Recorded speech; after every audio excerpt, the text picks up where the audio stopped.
Hey everybody, I'm the Bird's Kiss. And I'm the Cup of Fun. And today we're making gluten-free s'more cake. If we had an awkward YouTube intro, it would go here.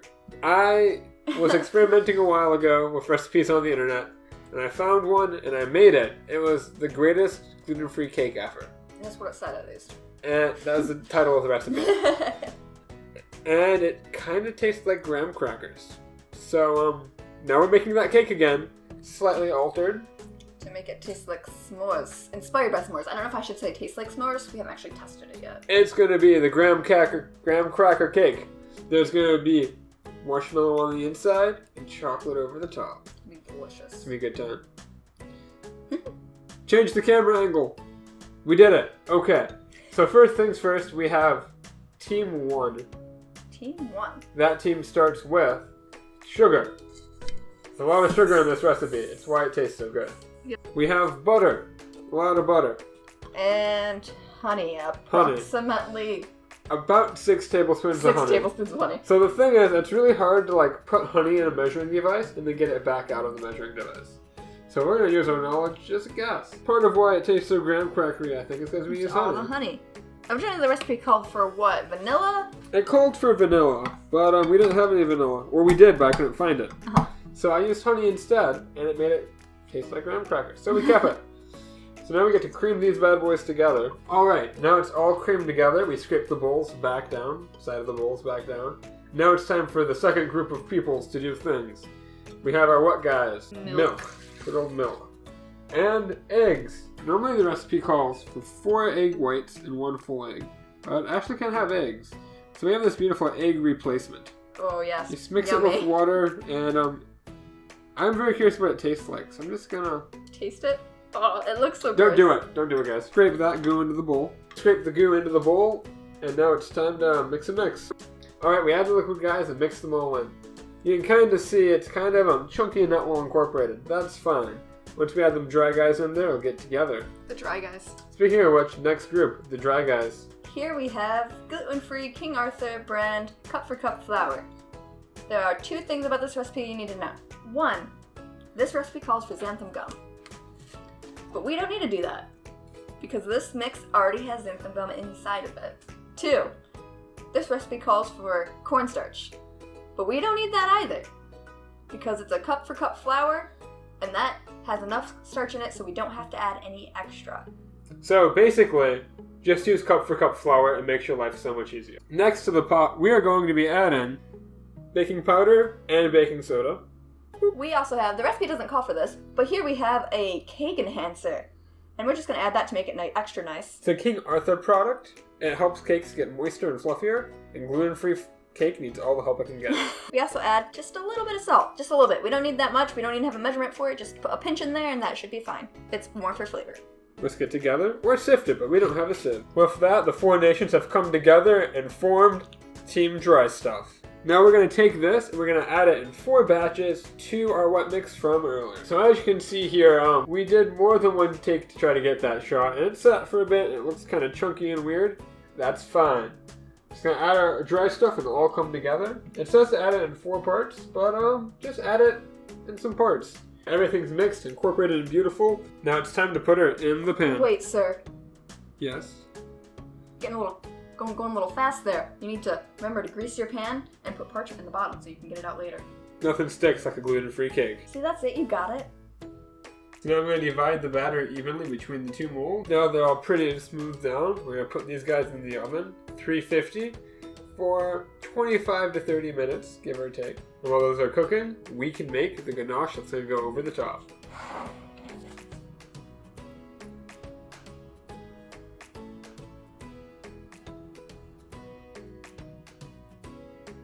There we have it, 2 beautiful brown boys. And the test, we're clean.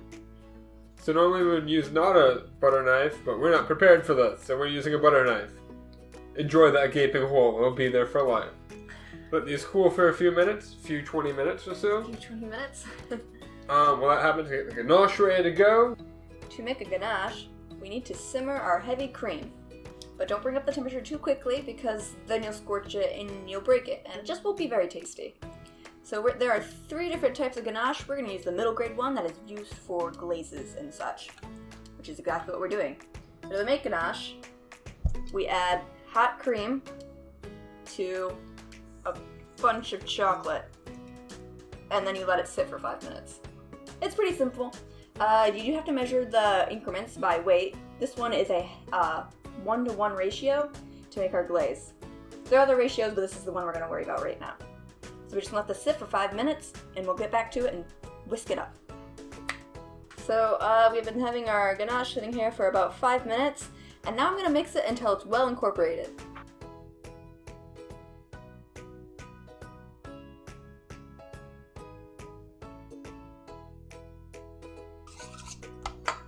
That's some ganache.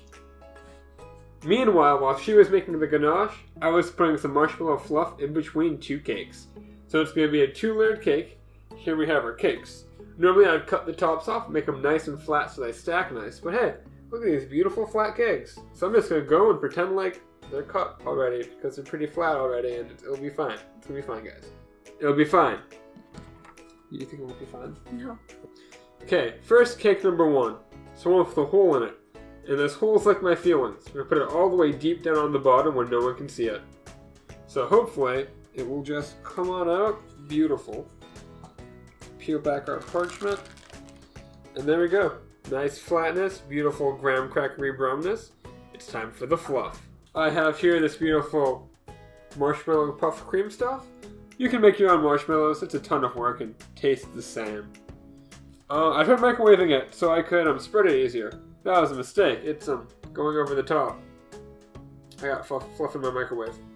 I'm just gonna dump this on here. It's gonna be the center of our s'more cake. Just, look at that goodness. Go nice and thick with this stuff because it's the marshmallow of the s'more bit. Without that, you're just eating crackers and chocolate. Alright, I used about half that container of marshmallow fluff. It's all pretty and smooth and marshmallowy. Now it's time for the other half.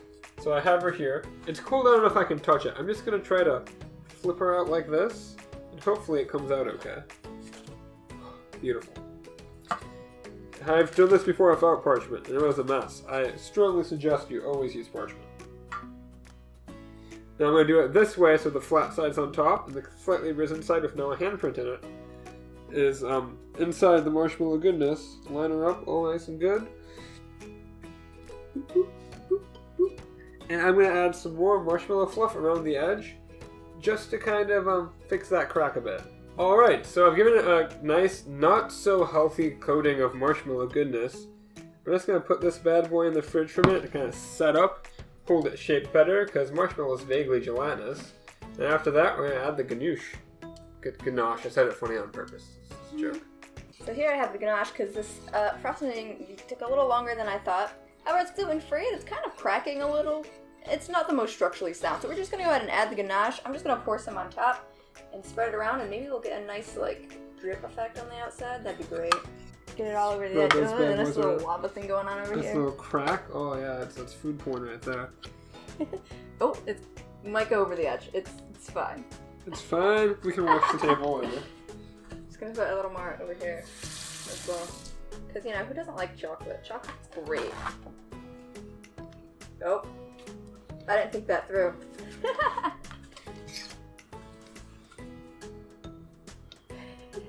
The heat made the crack bigger, so now it's just pouring over the side. Nice chocolate valley we got going on here. Fine. Yeah, that happened. So we learned some lessons here. We know what not to do. So, so gluten-free flour, gluten-free cake, not the most structurally sound. 2 layers, not the best idea. In addition, putting marshmallow cream in the middle, not the most structural sound building material. Also, remember that time I said I wasn't going to cut the top off, it would be fine?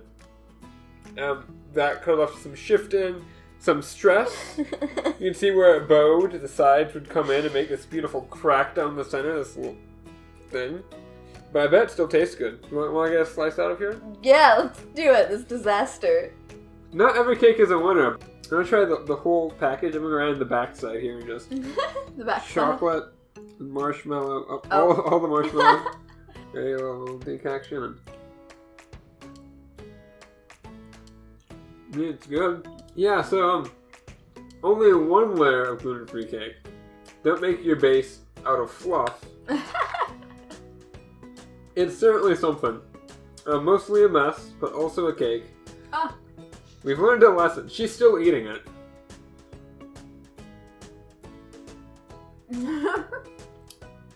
Yeah.